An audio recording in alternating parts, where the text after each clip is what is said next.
श्री स्वामी समर्थ. दिव्याचा हा नियम नक्की पाळा. तर चला जाणून घेऊया कोणता आहे तो नियम, पण त्याआधी या चॅनेलला नक्की सबस्क्राईब करा. देवघरामध्ये सकाळ संध्याकाळ देवासमोर दिवा हा लावला गेलाच पाहिजे.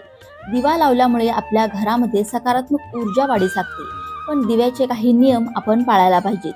दिवा लावत असताना तेलाचा दिवा आपल्या डाव्या बाजूला म्हणजेच देवांच्या उजव्या बाजूला हा तेलाचा दिवा लावावा आणि तुपाचा दिवा लावणार असू तर आपल्या उजव्या बाजूला म्हणजेच देवांच्या डाव्या बाजूला तुपाचा दिवा हा लावला पाहिजे. दिवा लावत असताना कधीच दिवा हा जमिनीवर मोकळा ठेवू नये. तर दिव्याखाली एक स्टीलची किंवा कोणत्याही धातूची प्लेट घ्या, त्यावरती तांदूळ ठेवा, हळदी कुंकू वाहा आणि त्यावरती दिवा आपल्याला ठेवायचा आहे. म्हणजेच दिव्याला आपल्याला आसन द्यायचं आहे. त्याचबरोबर दिव्याची वात ही कधीच दक्षिणेला करायची नाही. दिव्याची वात ही शक्यतो ब्रह्मांडाकडे असावी. असा दिवा आपल्याला आपल्या देवघरामध्ये ठेवायचा आहे. श्री स्वामी समर्थ.